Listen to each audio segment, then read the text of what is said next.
Well, g'day everyone. Welcome to my Homebrew Wednesday. I'll just run through, I guess, what's been happening. I was inspired by my good mate over at Greedy Dragon Brewing, Nexi, to retrofit something else entirely and make it into a bottle capper. So this here, you can see, it used to be a drill press.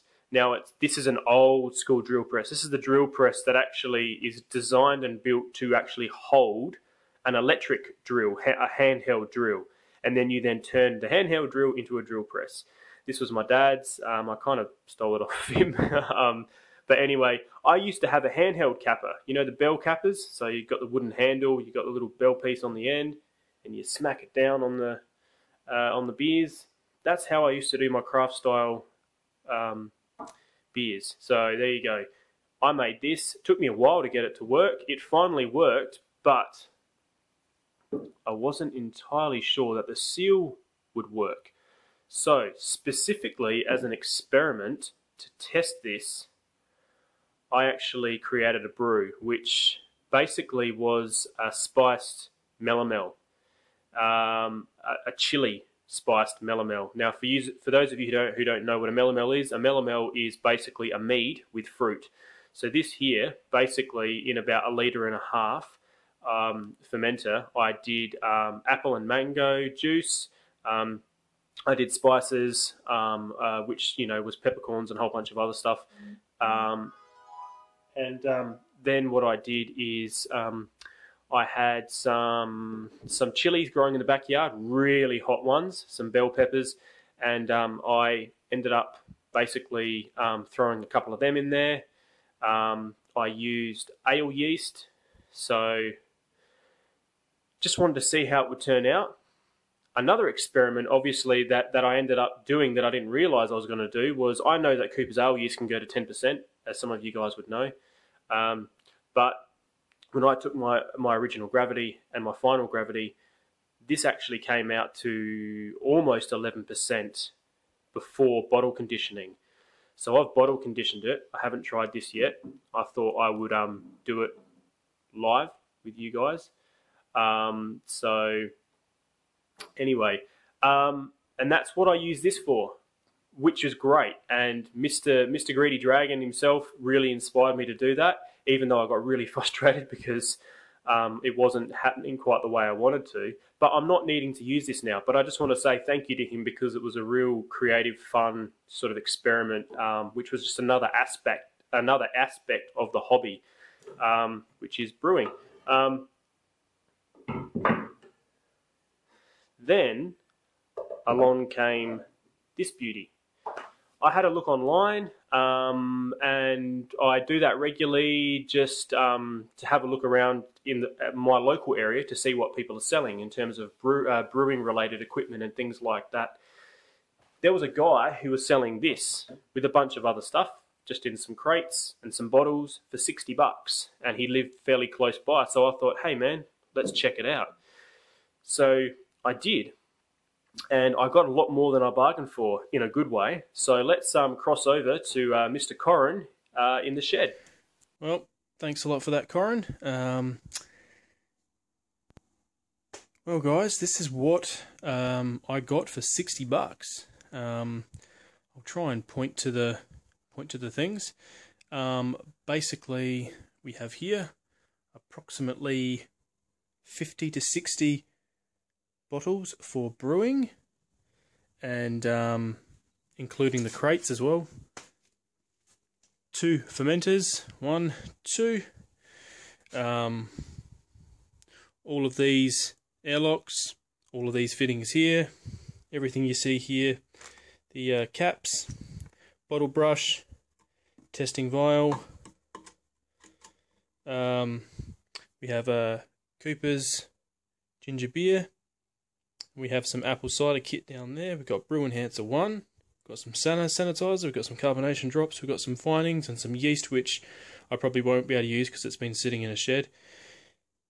And this is some amazing stuff.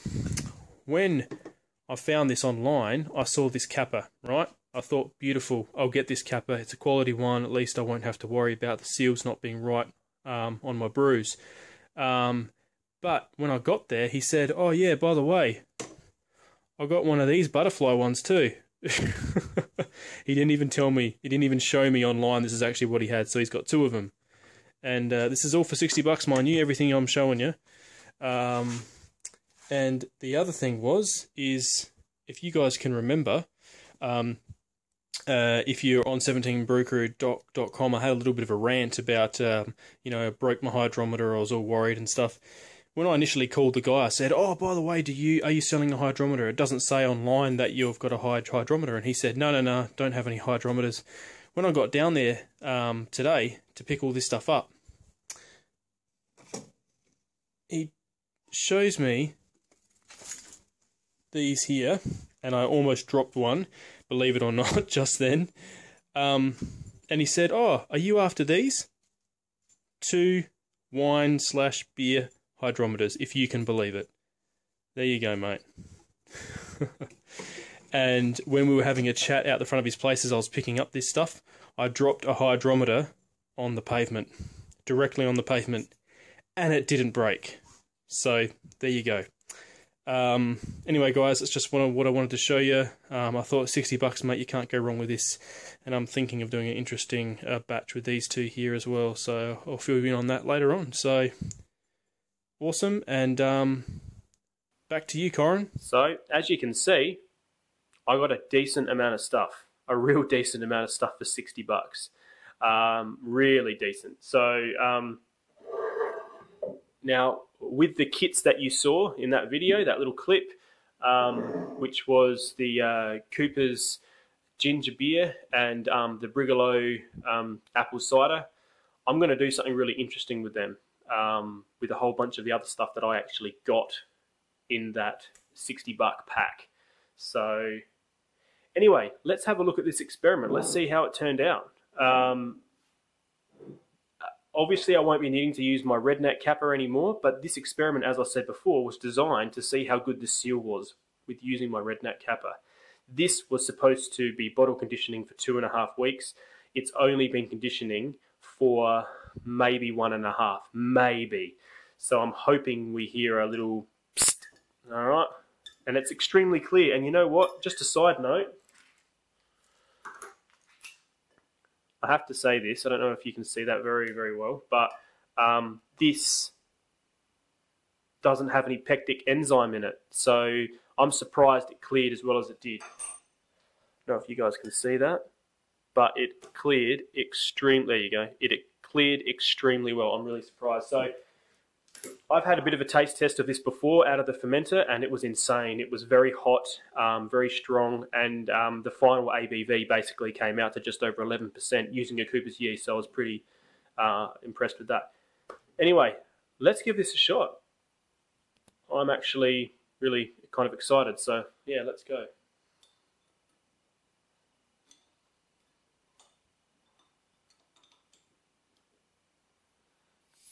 Ooh. There was a bit of hiss there. Hang on. There's some bubbles. Yeah. There's some bubbles there, guys. Very small, but there's bubbles. Let's give it a pour.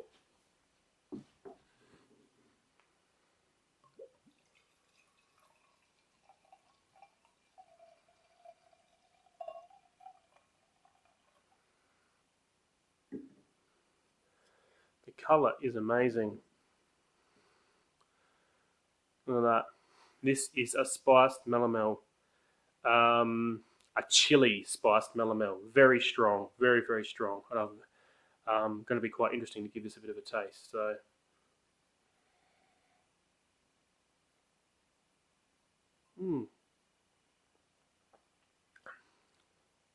wow. Whoa.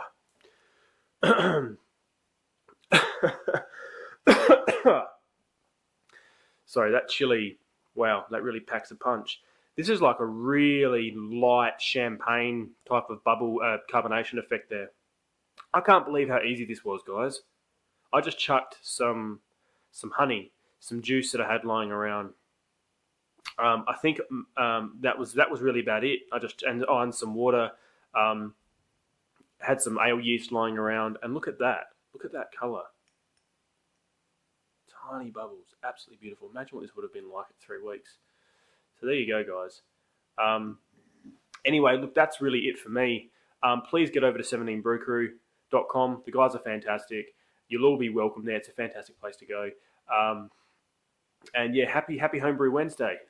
Take care of yourselves and others. And as always, guys, blessings to you and your family. Cheers.